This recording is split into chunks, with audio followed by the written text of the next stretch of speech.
MTV বাংলাদ, সর্বত্র সব সময়। আপনাদের আমন্ত্রণ জানিয়ে শুরু করছি এমটিভি বাংলা সংবাদ। সাথে আছি আমি সানিয়া রাফা শশী। শুরুতেই জানিয়ে দিচ্ছি সংবাদ শিরোনাম। জামালপুরে ব্রিজের রেলিং ভেঙে মাইক্রোবাস নদীতে চালকের মৃত্যু। পাবনায় মাইডাস এসএমই ট্রেড ফেয়ার 2019 উপলক্ষে প্রেস কনফারেন্স অনুষ্ঠিত। বরিশাল বিভাগীয় প্রবাসী কল্যাণ সমিতির অভিষেক সৌদি আরব। শুনছিলেন সংবাদ শিরোনাম, এবার বিস্তারিত। জামালপুরের মাদারগঞ্জের গুনারিতলা ব্রিজের রেলিং ভেঙে মাইক্রোবাস নদীতে পড়ে চালকের মৃত্যু হয়েছে। ঘটনায় 13 জনকে উদ্ধার করে স্থানীয়রা আরও নিখোঁজ দাবি করলে উদ্ধার অভিযান পরিচালনা করে ফায়ার সার্ভিস। ঘণ্টাখানেক উদ্ধার অভিযান পরিচালনার পর কোনো আলামত না পেয়ে অভিযান সমাপ্ত করে fire service. Jamalpur fire service and civil defence এর senior station officer Mohammad Afsar Uddin জানান, শেরপুরের গজনি থেকে পিকনিক শেষে মাদারগঞ্জে ফিরছিল মাইক্রোবাসটি। রাত 9টার দিকে মাইক্রোবাসটি গুনারিতলা ব্রিজ অতিক্রম করার সময় চালক নিয়ন্ত্রণ হারিয়ে ফেললে রেলিং ভেঙে ঝাড়কাটা নদীতে পড়ে যায় মাইক্রোবাসটি। দুর্ঘটনার পরপরই স্থানীয়রা মাইক্রোবাসের 13 যাত্রীকে জীবিত এবং চালক রুহুল আমিনকে মৃত অবস্থায় উদ্ধার করেন। 2 যাত্রী নিখোঁজের দাবি করে প্রত্যক্ষদর্শীরা।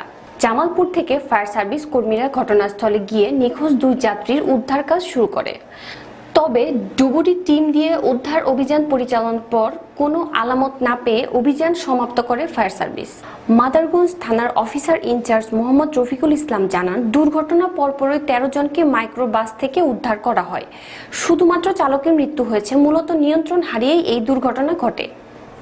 পাবনা স্কয়ার গ্রুপের সার্বিক সহযোগিতায় মাইডাস কর্তৃক প্রশিক্ষিত নারী উদ্যোক্তাদের জন্য আগামী 5 মার্চ থেকে 9 মার্চ পর্যন্ত 5 দিন ব্যাপী মাইডাস এসএমই ট্রেড ফেয়ার 2019 অনুষ্ঠিত হতে যাচ্ছে।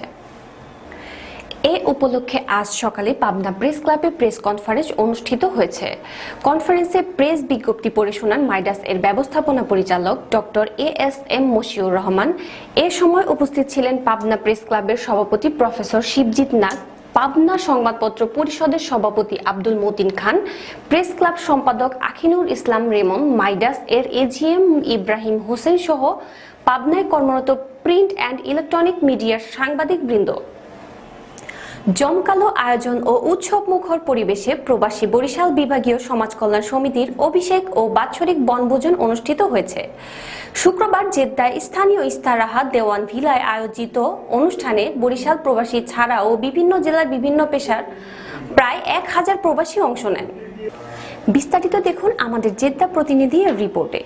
দিনব্যাপী আয়োজনে অংশ হিসেবে দুপুরে অতিথি অভ্যর্থনা ও মধ্যাহ্নভোজ এর পরপর শুরু হয় ক্রীড়া অনুষ্ঠান। প্রবাসী ও দেশীয় জনপ্রিয় খেলা হাড়ি ভাঙা, মোরগ লড়াই, দৌড় প্রতিযোগিতা ও বালিশ খেলার দেখা মিলে অনুষ্ঠানে। এতে বাচ্চা থেকে শুরু করে সকল বয়সী প্রবাসী পুরুষ মহিলা অংশ নেন। খেলায় অংশ নিয়ে ও খেলা উপভোগ করে সারাদিন কাটিয়েছেন মরুদেশে প্রবাসীরা। অনুভূতি বলতে ফার্স্ট টাইম একটু নার্ভাস ছিলাম, যদিও ছোটবেলায় অনেক খেলেছি, তারপরে একটু নার্ভাস ছিলাম, বাট খেলে অনেক বেটার ফিল করেছি, ভালো লেগেছে।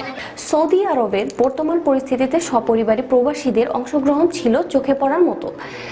খেলাধুলার পাশাপাশি ছিল বরিশালের ঐতিহ্যবাহী পিঠা ও খাবারের স্টল। দ্বিতীয় পর্বে সমিতির সভাপতি ইউসুফ মাহমুদ ফরাজি সভাপতিত্বে ও সাধারণ সম্পাদক মীর মনিরুজ্জামান তপনের পরিচালনায় আলোচনা। বরিশাল বিভাগীয় সমাজ কল্যাণ সমিতির প্রতি বছরই বনভোজন অনুষ্ঠান করে থাকি। প্রতি বছরে ন্যায় এবছরও আমরা বনভোজনের প্রবাসের কর্মব্যস্ততার মধ্যে এই বছরের একটি দিন সবাইকে একত্রিত করা, সবাইকে ভ্রাতৃত্ববোধ আরও উজ্জীবিত করা এবং আনন্দ ঘন একটি দিন আমরা এই MTV বাংলাদ। Globixa Study Abroad, your gateway to global education. একটি বিশ্বস্ত ও প্রফেশনাল এডুকেশন কনসালটেন্সি প্রতিষ্ঠান।